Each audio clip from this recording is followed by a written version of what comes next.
감독님들 어떻게 이 영화가 어떻게 출발하게 되었는지, 어떻게 이런 스토리를 생각하시게 되었고 이걸 영화로 만들어야겠다라고 생각하셨는지 첫 번째 감독님께 좀 질문을 드려보도록 하겠습니다. 한 분씩. 네, 여기 울산 분들 많이 계시는데 울산에 있는 사람들은 정상적으로 1월 1일이 되면 다 이렇게 간절 곳으로 다 모이더라고요. 저도 어릴 적부터 그랬고 직장 때문에 또 그쪽으로 출근한 적도 있고 근데 이제 제가 항상 그 일출을 다 보고 이제 해가 중간쯤 떠 있을 때 이제 사람들이 다 지나간 자리에서 되게 상상에 빠졌던 적이 있어요. 간절곶 일출을 왜 다 아침에만 보러 올까? 이해를 지는 애를 보러 오는 사람들이 있으면 재밌겠다. 이 상상에서 출발을 했던 것 같아요. 제가 울산이랑 사실 그렇게 인연이 없는 사람인데 한 4년 전인가 친구 따라서 그냥 울산을 여행 온 적이 있었어요. 근데 산에 되게 멋있는 데가 있다 해서 가고 싶었는데 버스 타고 가다 보니까 그냥 산 중턱에서 내려주더라고요. 그래서 히치하이킹을 한 적이 있었거든요. 그래서 그때 경험이 약간 소재가 되어서 지금 이제 영화까지 만들 수 있던 것 같습니다.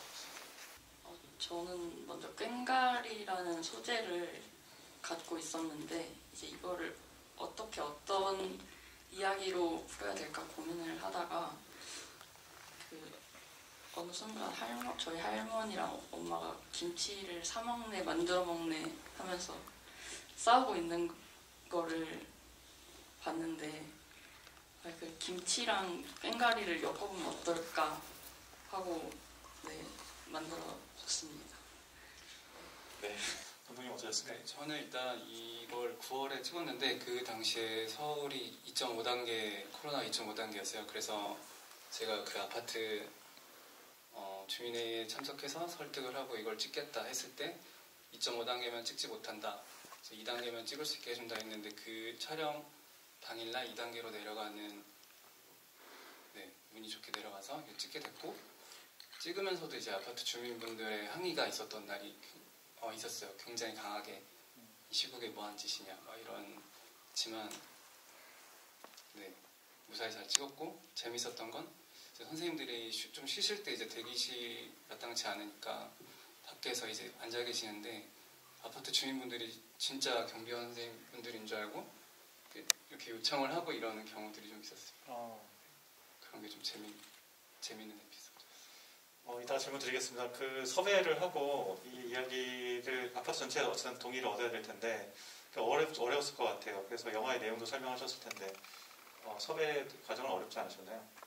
사실 이거 시나리오를 하고 저는 학교에서 피칭을 할 당시에도 교수님이나 동료 그 학생들이 아파트 못 구한다, 불가능하다 약간 이런 얘기들이 많았는데 제가 정말 열심히 발로 뛰고 저희 스태프분들도 발로 뛰어서 찾았습니다. 그러니까 제가 살고 있는 아파트에서 결국 하게 됐는데 그 아파트 주민회의에 참석하고 그분들을 이제 설득하기 위해서 굉장히 노력을 하고 그리고 내용을 숨기고 찍고 싶은 마음은 없었어서 이런 내용이고 이런 거를 만들어서 좀 이런 일이 없었으면 좋겠다는 취지를 설명드렸더니 그 아파트 주민 대표분들이 기꺼이 허락을 해주셨습니다.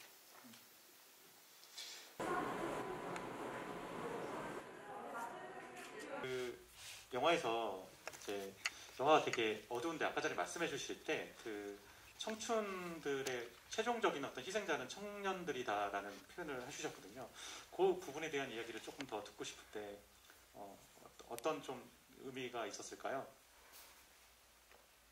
일단 여러 가지 예를 들어서 몇 년 전이죠. 지하철 스크린 도어 사건으로 어떤 젊은 청년이 한번 죽은 사건이 있었잖아요. 그런 것처럼 이렇게 공사 내부 코레일 그런 쪽에 지하철 이런 곳에서의 잘못과 여러 가지 부조리한 상황들에서 결국 그렇게 목숨을 잃고 피해를 받는 사람들은 결국 젊은이들이었거든요. 똑같이 이것도 예를 들어서 공장에서 이렇게 사건이 터져서 처리하라고 보내는 건 결국은 맨 밑에 있는 사원들 이런 식으로 결국 정철 팀장 같은 사람들은 그런 일을 처리하지 않아요. 결국 맨 밑에 있는 사람들 보내게 되는데 결국 그들이 결국 이런 모든 부조리한 상황들 때문에 피해를 받게 되고 결국 사회 시스템을 만든 건 그들이지만 결국 밑에 있는 사람들이 피해를 받는 이런 결국 그들은 사실상 젊은이들은 선택할 수 있는 게 거의 없어요. 그 상황에서 거부를 하는 것도 사실 영화 안에서도 거부를 하다가도 결국 받아들이게 되잖아요. 그런 것처럼 젊은이들 선택권은 없는데 젊은이들은 결국 그 부조리한 상황에만 부딪혀서 결국 다치고 피해를 받게 된다. 이런 것들을 좀 설명해보고 싶었습니다. 보통 어떤 영화들에게 끌리시는 게 있으신가요? 저는 이제 조금 장르를 비트는 걸 좀 좋아하는 것 같고요. 어떤 그런 이렇게 가야 되는데 이렇게 안 가고 이렇게 가네? 약간 좀 다르게 가는 걸 좋아하는 것 같고, 그래서 이제 스님과 목사의 얘기를 했을 때도 다들 이제 스님이 교회로 가서 똥을 싸려고 하는데 목사를 만난다고 했을 때 한 50대, 60대 정도? 이 정도로 생각하시더라고요, 전부. 그래서 오히려 좀 더 젊은 층을 했고, 그리고 그냥 끝까지 가보자. 그냥 둘 다 사람인데 끝까지 가보자 해서 그냥 싸움까지 갔고, 계속 이렇게 좀 더 과하게 가려고 했던 것 같고요. 그리고 평소에도 좀 저는 별로 재미가 없는데 제 주위의 친구들이 재밌어서 그런 것들을 다 듣고 메모하고 집에 가서 계속 떠올려 보고 이러면서 소재를 계속 찾는 것 같습니다. 위험한 결혼 노래 선정은 어떤 기준으로 하신 건가요? 라는 질문이 있었네요. 네. 그 이제 작곡을 한 음악도 있고 이제 오프닝과 엔딩의 음악은 기존에 있는 음악들을 중에서 선택을 했었는데요. 그 엔딩곡 같은 경우에는 그러니까 제목이 사랑과 이별 그리고 행복이라는 제목의 노래인데 그 이제 그러니까 남녀 듀엣으로 부르는 노래인데 뭔가 그 어떤 장인이 부르는 것 같은 뭔가 울부짖는 것 같은 그런 느낌들이 굉장히 진지하게 사랑과 이별에 대해서 이야기를 하고 있는 게 이 영화의 엔딩과 참 잘 어울리겠다라는 생각이 들어서 선택을 하게 됐던 것 같습니다. 사실 손님이라는 단어는 되게 귀한 사람이라는 의미가 있는데 그 할아버지에게 손님은 두 아들이 아니라 손자라는 의미인 건가요? 라는 질문이 있었고요. 그리고 이건 정말 슬픈 이야기인데 돈은 결국 손자가 가져가는 건가요? 라는 질문이 있었습니다. 이제 손님이라는 표현이 이제 되게 귀한 사람들한테 쓰는 거긴 한데 사실 손님이 가정사의 내막은 잘 모르잖아요. 그러니까 이제 할아버지 병환 입장에서는 아버지 병환 입장에서는 그 가족들이 그러니까 자식들이 결국에는 뭔가 남 취급은 해야 되겠고 그렇다고 이제 자기가 사랑하는 자식들이고 자기 상태는 이렇고 그래서 아마 손님이라는 취급을 하지 않았나 아마 그런 생각으로 제가 시나리오를 작성했습니다. 그리고 이제 주호는 이제 마지막에 돈을 원래 이제 가져가는 걸로 이제 제가 했던 게 이제 사실 이게 그냥 불편한 진실이라고 해야 되나? 돈이 없으면 살아갈 수 없고 그렇다고 이제 돈 때문에 또 이제 가정이 그렇게 하면 좀 애매하고 그러니까 결국 주호 같은 경우에는 제2의 기승이를 예고하는 그리고 기승은 제2의 병환을 예고하는 그러니까 좀 이렇게 도돌림표 같은 느낌을 주고 싶어서 이렇게 만들었습니다. 돈은 가져갔습니다. 이거 기념품 있어요. 네 알겠습니다.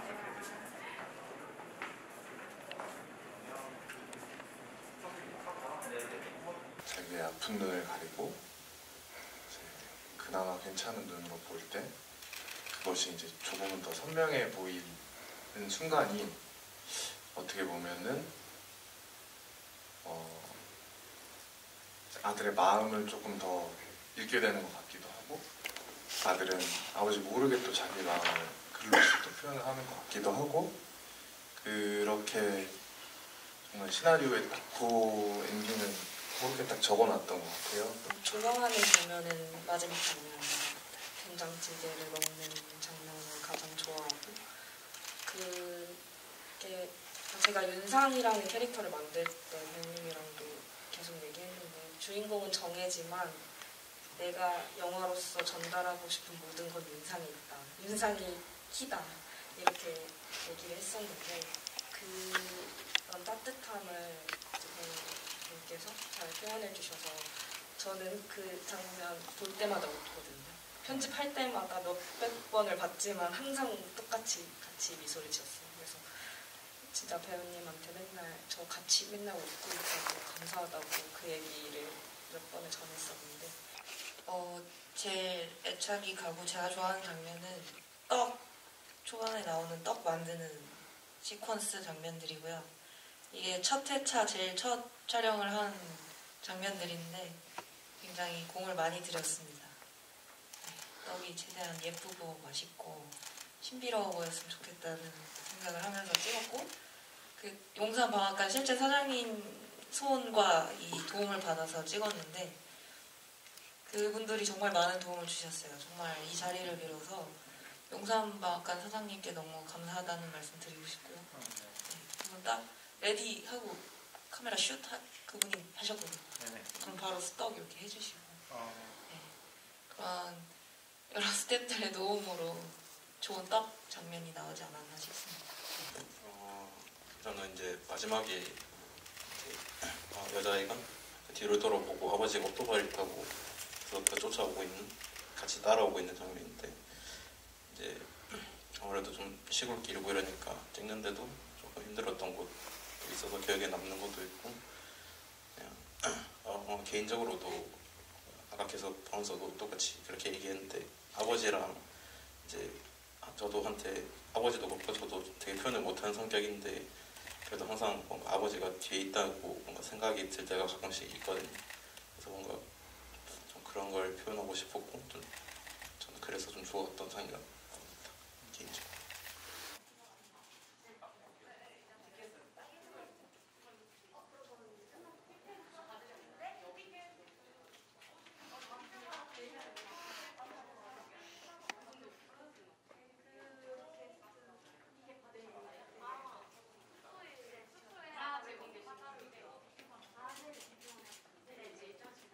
화면이 이렇게 막 흔들릴 때가 있는데요. 무엇을 표현하기 위해서 그러셨는지 여쭙습니다. 처음에 이제 핸들드로 다 찍자 했는데 이제 컷들이 타이트하니까 확실히 흔들리는 게 너무 잘 보이고 제가 교수님한테도 이런 질문을 받은 적이 있어요. 너는 왜 이렇게 카메라를 흔들어 왔냐. 그래서 교수님 흔들리는 아니를 표현하기 위해 카메라를 흔들었습니다. 라고 교수님한테 흔들리니까 멀미가 나지 않을까 너무 걱정했는데 끝까지 봐주셔서 감사하고 코로나 시기에 함께 봐주셔서 감사하고 같이 함께 만든 스태프들께도 너무 감사하고 감사합니다. 네, 감사합니다.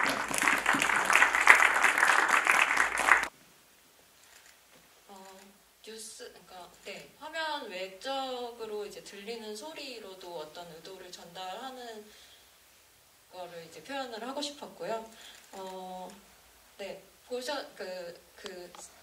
키워드를 들으셨겠지만 남녀의 이제 가사 노동 문제를 다루는 실제 뉴스가 사실 있었어요. 그래서 제가 이제 참고한 뉴스들이 다 실제로 존재를 했고 그런 것들을 이제 제 시나리오에 맞춰서 조금씩 변형을 해서 새로 녹음을 해서 이제 사운드 작업하면서 이제 넣은 거였는데 그 뉴스 내용들은 이제 52시간으로 이제 실제 근무 시간이 줄어들면서 우리가 여유 시간이 생겼는데 그 여유 시간을 어떻게 보내느냐 이런 내용을 다루는 거였는데 거기에서 나오는 것처럼 여유 시간이 늘어난 만큼 가사에 참여를 하는 이제 그런 것들이 있는지 없는지 이런 내용을 이렇게 은근하게 이제 좀 드러내 보이고 싶었어요.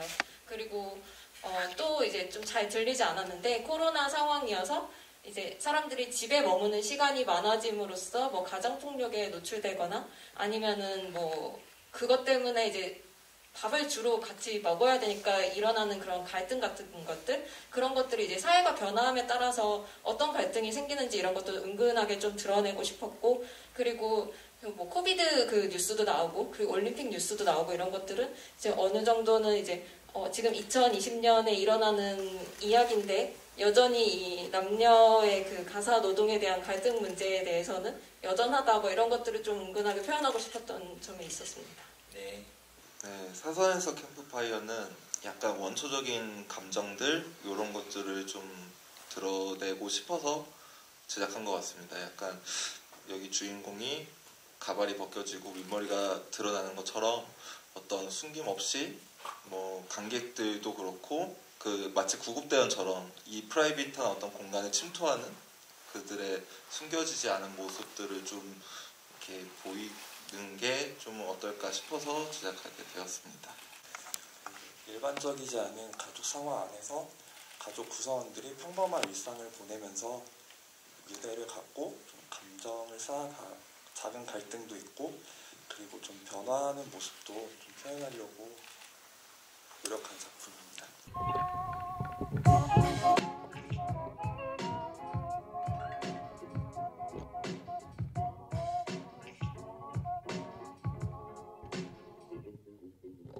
첫 번째는 저기 우리 남가연 배우님 하나 역할을 맡으신 분 와 계신데, 남가연 배우님과 제가 약간 학교 선후배 사이예요. 그러다가 남가연 님이 저한테 어느 날 갑자기 밤에 전화가 왔는데 거기에 되게 사랑의 이별에 대한 슬픈 전화가 왔었어요. 그래서 되게 서로 약간 눈물콧물 짜면서 되게 감정이 깊어졌던 전화가 있었는데, 그때 이 친구가 한 말이 내 모든 세계가 무너진 것 같다 라고 어떻게 보면 되게 오글거릴 수 있지만 그 당시 울먹이면서 그 말을 하는 그 말이 정말 제 가슴을 팍 쳤어요. 와, 이게 정말 어떻게 보면 오글거리는 대사처럼 들릴 수 있는 말이지만 정말 실제로 그렇게 느끼면서 말을 하니까 너무 공감이 되고 나도 마치 이런 일이 있었던 것처럼 느껴진다. 그리고 그 대사로 시작되는 어떤 영화를 만들어 보면 참 재밌겠다. 그렇게 해서 남가연 배우님의 그 한 전화 통화 때문에 이 명선도의 원래 원작인 하나의 세계라는 작품을 만들었었고, 일단 저는 개인적으로 영향은 아무래도 이제 좋아하는 감독들에게 영향을 받았겠죠. 저는 좋아하는 감독은 스탠리 큐브릭이나 라스 폰 트리에나 조금 이미지적인 그런 확실한 힘을 가지고 있는 그들의 영화를 되게 좋아하는 편이고, 저만의 세계가 있다고는 저는 이제 저니까 다른 남들이 보기에는 어떨지는 모르겠는데, 네, 저는 실제로 이렇게 도로나 아니면은 길을 걸어가다가 버려진 가전제품이나 아니면은 여행용 캐리어를 되게 많이 봤어요. 항상 그걸 발견할 때, 지금 계신데 저희 어머니랑 같이 발견할 때가 많았었는데, 그때마다 저 안에 뭐가 있을까라는 생각을 되게 많이 했었어요.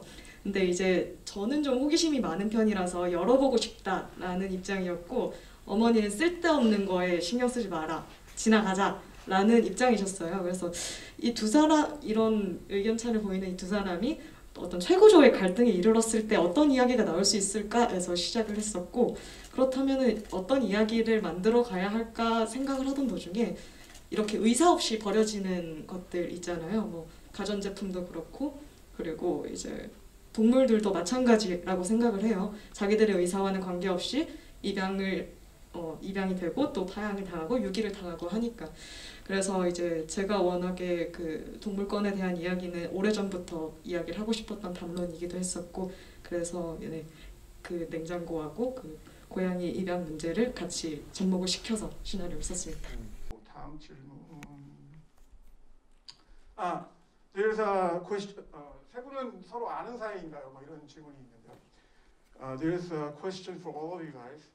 Do you guys know each other? Starting from Yeah.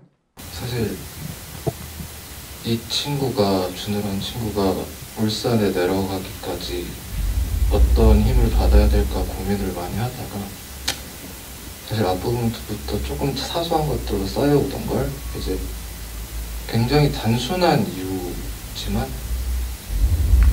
그게 오히려 또 더 힘이 돼서 할 수 있을 것 같아서 그런 식으로 한번 연출을 해보았습니다. 아이들 이야기를 많이 접하지만 그때마다 드는 건 굉장한 무력감이거든요. 어른으로서 저 아이들을 어떻게 혼내줘야 될까? 뭐 그런 감정은 스쳐 지나가는 거고 우리가 어른으로서 뭘 할 수 있을까? 라는 생각들을 하던 고민의 지점들이 영화 속에 반영되지 않았나 싶습니다. 여기저기 치이면서 또 현실의 짐을 내려놓고 새로운 가능성을 찾아가서 떠났다라고 생각을 하면서 마지막 결말을 만들었고요.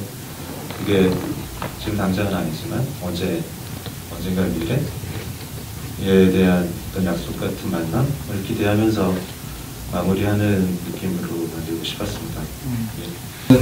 저는 이제 뭐 그런 관객들이 생각을 했으면 좋겠고, 근데 다만 저는 그 진철이라는 인물이 다시 음악을 하진 않겠지만 그래도 그 에너지를 받고 취미로라도 뭔가 그런 거를 해서 무기력함을 해서 좀 빠져나갈 수 있지 않을까라는 식으로 좀 생각을 했던 것 같습니다.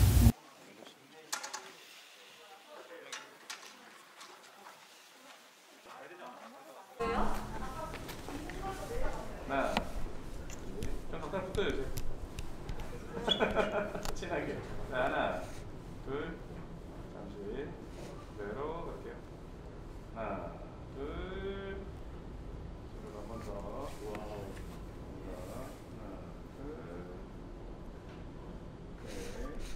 라이브 켜졌구나. 감사합니다.